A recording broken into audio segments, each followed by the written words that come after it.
Oi pessoal, eu sou Fabiana, sou psicóloga hospitalar, atuo no Hospital do Guará, na unidade da pediatria, tanto na enfermaria quanto no PS pediátrico. A convite da doutora Rita, eu vou falar um pouco da minha atuação em saúde mental. Vamos para a enfermaria. O que eu faço na enfermaria? Eu faço as rondas psicológicas, atendimento ao paciente na beira do leito, faço o atendimento do acompanhante ou do familiar, ou atendo em grupo os pais, faço discussão de casos com a equipe, acolhimento também da equipe e realizo uma intervenção psicoeducacional de admissão na enfermaria, onde eu explico a rotina do setor e a atuação de cada profissional, né?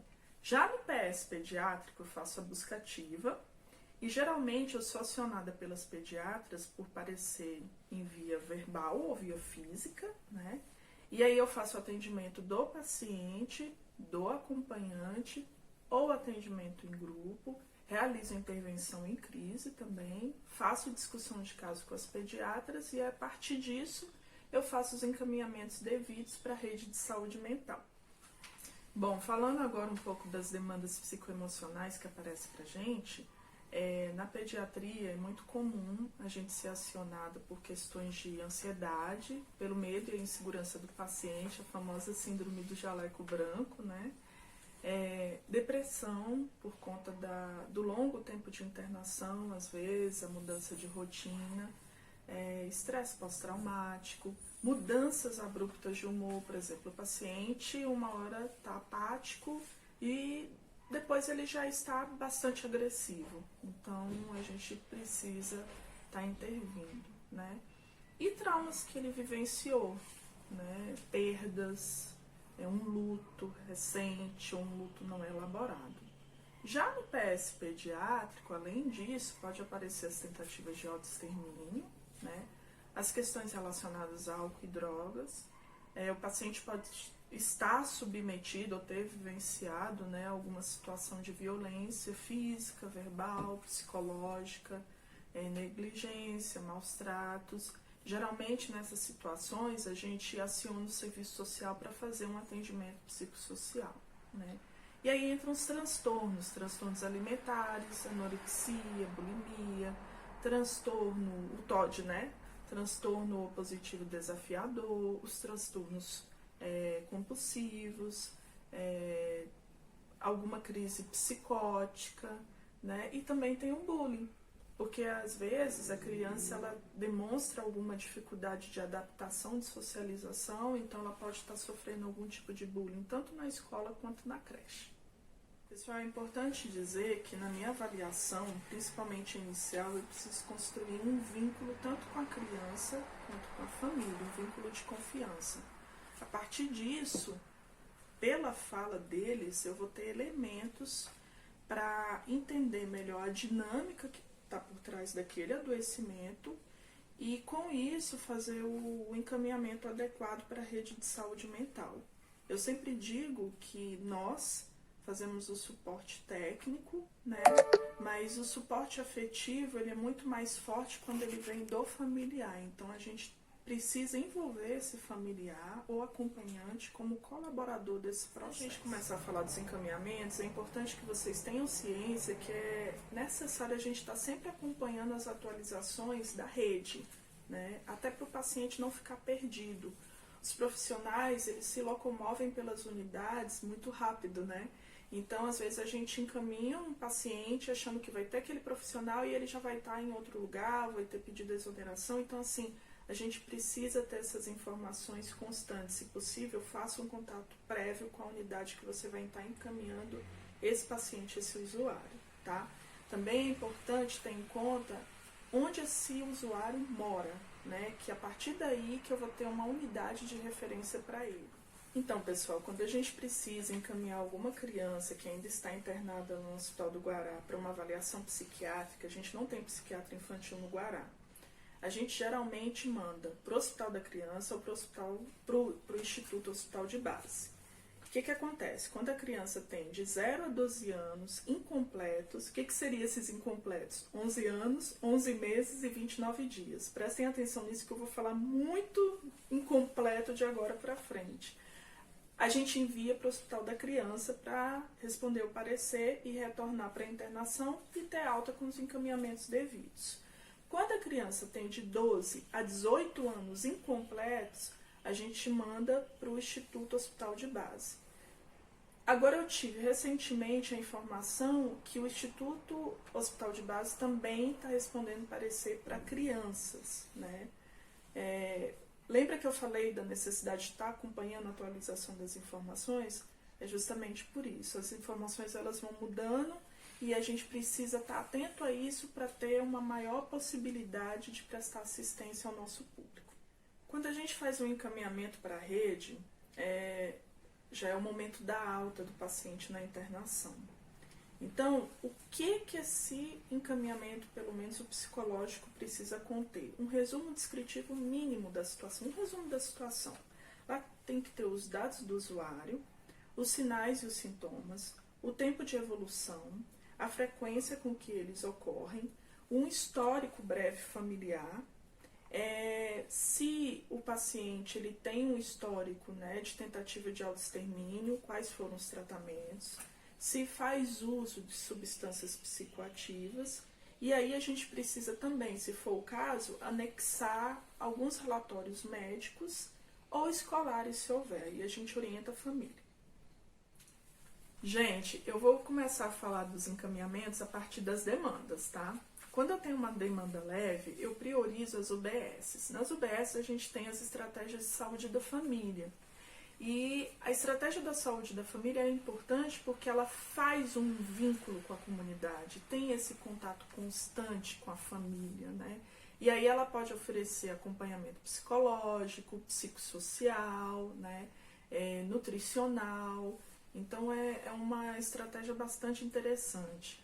A gente tem os NASFs, que são núcleos ampliados de saúde da família, né, que é uma equipe que dá suporte às estratégias de saúde da família, e pode ocorrer que dentro dos NASFs a gente tenha ASFs, que são ambulatórios de saúde da família.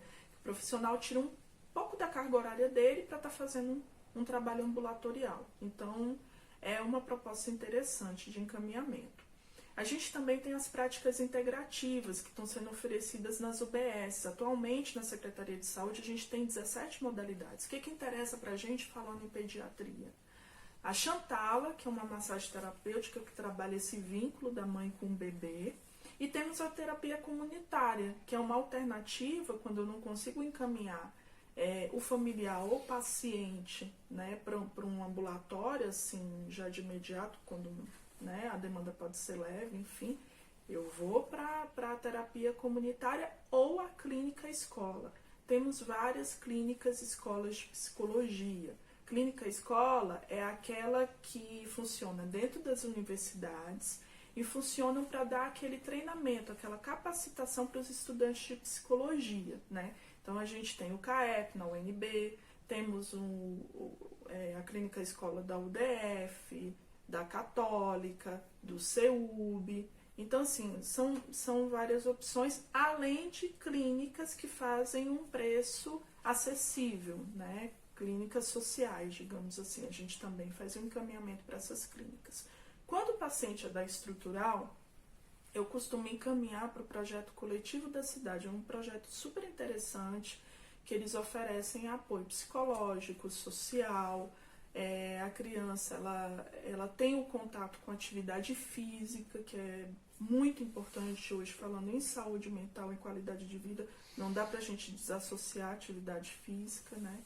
E quando eu preciso encaminhar a família que tem uma situação em específico, por exemplo, a criança ela sofre de asma e o familiar fuma. Então a gente tem os centros de referência em tabagismo. Se tem algum problema com a bebida, é uma alternativa também.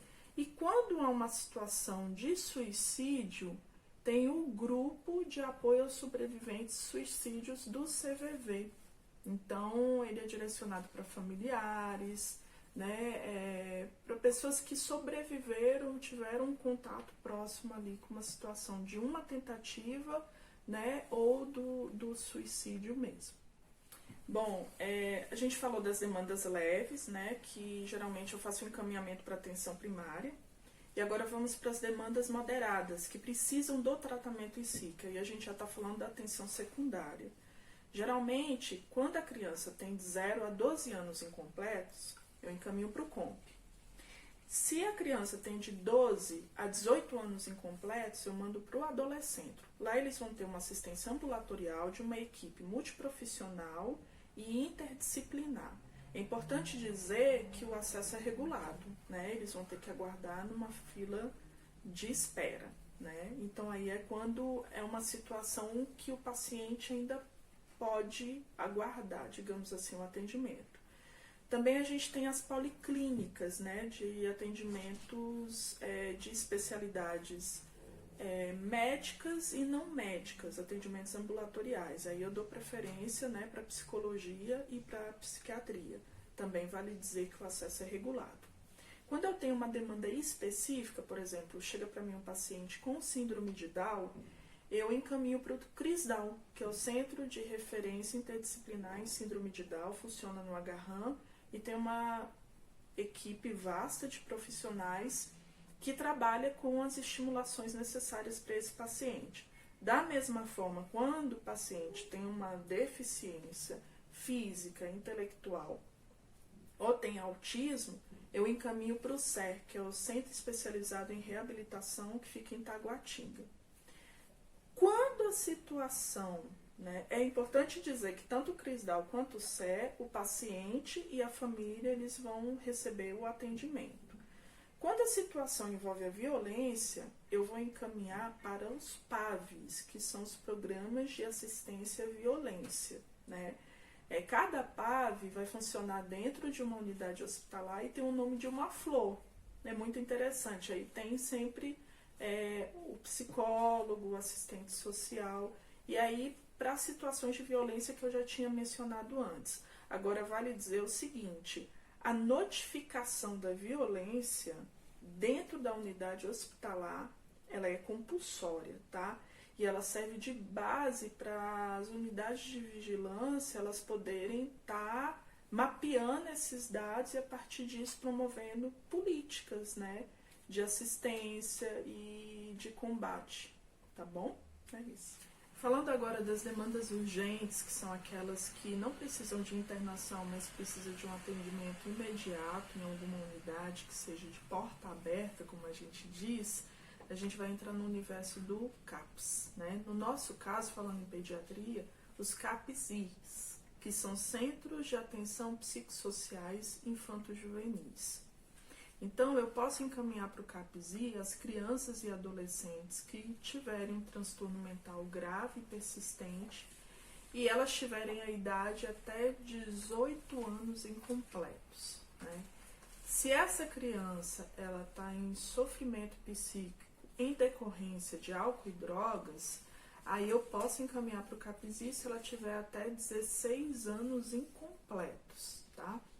Vale dizer que a pessoa passou da idade de ir para um CAPSI, ela é encaminhada para um CAPS transtorno. Se a pessoa passou da idade de ir para um CAPSI com questões relacionadas a álcool e drogas, ela vai para um CAPS AD de referência.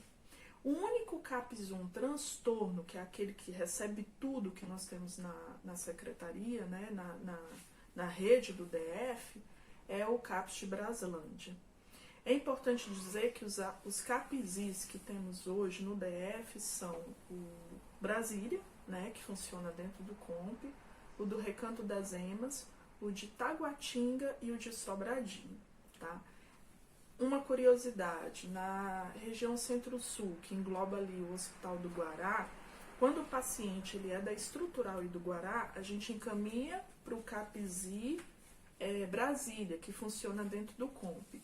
As demais regiões, Riacho Fundo, 1 e 2, Candangolândia, Núcleo Bandeirante, a gente encaminha para o CAPS Recanto das Emas. Então, por isso que é muito importante acompanhar as unidades de referência para estar encaminhando adequadamente esse usuário e ele não fique perdido no fluxo. E agora a gente vai para a demanda de internação, né? Quando o paciente ele precisa ser internado, ele é encaminhado para os hospitais gerais onde tenham leitos de internação psiquiátrica, né? inclusive para desintoxicação. E no caso, quando a demanda, né, de um paciente pediátrico, a nossa referência atualmente tem sido o Hospital da Criança. É importante dizer que antes desse paciente, desse familiar saírem do hospital, eles são orientados quanto ao SAMU, né? O SAMU ele tem uma aba de saúde mental. Então, caso o paciente ele entre numa crise, esteja para entrar numa crise, ou o familiar perceba o paciente com um comportamento alterado, eles podem entrar em contato com o SAMU. O SAMU ele pode deslocar uma viatura até o local onde esse paciente está para fazer os primeiros atendimentos com uma equipe que compõe psiquiatra, psicólogo, assistente social. E a partir daí, esse paciente ele pode ser levado tanto para um CAPS, né? Doutora Rita, a gente estava naquela dúvida, mas ele pode levar para o CAPS caso o SAMU consiga fazer um contato prévio, senão ele vai levar para a UPA 24 horas ou para um hospital geral. Pessoal, todas essas informações que eu passei da Rede de Saúde Mental podem ser acessadas no site www.saude.df.gov.br/saúde-mental/. Agora, para finalizar a nossa conversa, eu vou falar um pouco da necessidade de humanização no atendimento médico, principalmente nas unidades pediátricas. Pessoal, é importante que vocês tenham uma escuta atenta à real queixa do paciente. Pela fala, o paciente ele se sente à vontade, ele se sente confortável para poder falar o que realmente está acontecendo. Ele não vai falar com uma pessoa que não estabeleça um vínculo de confiança com ele, nem o paciente, nem o familiar. Então é importante que vocês vão para o atendimento sem julgamentos, para não fazer uma avaliação precipitada, para não fazer uma avaliação errada da situação. Não dá para em minutos a gente ter acesso a todo um contexto de vida, tá? Então é importante que a gente se preocupe muito, né, em escutar ao invés da necessidade de falar. Vamos escutar esse paciente, vamos escutar a queixa dele. Principalmente uma criança, né, que o sintoma dela ele vem em reflexo de uma situação desorganizante e ele pode vir em vias diferentes, pode vir através de uma psicossomática. Então é importante que a gente tenha esse cuidado. Você vai economizar muito tempo sendo paciente em um primeiro momento. Pode parecer que você não está perdendo ali, o tempo está passando, você tem vários pacientes para atender, mas se nesse primeiro momento você for paciente, você vai economizar um tempo na evolução do tratamento. Caso contrário, esse paciente ele pode não evoluir, pode prolongar o tempo de internação ou, na pior das hipóteses, ele pode ter a alta, mas mais cedo ou mais tarde ele pode voltar depois numa situação às vezes até pior, tá? Então é muito importante que a gente tenha um atendimento humanizado, principalmente o primeiro atendimento, tá? E outra coisa, trabalhe em equipe. A junção de saberes é um ganho para o profissional que vai fazer a avaliação adequada e para o usuário que vai ter o atendimento e a solução que ele merece para aquela situação. É isso, pessoal. Um grande abraço a todos. Doutora Rita, um beijo. E estão convidados para visitar a pediatria lá no Hospital do Guará, obviamente quando toda essa situação passar. Um abraço para todos, um beijo, até a próxima.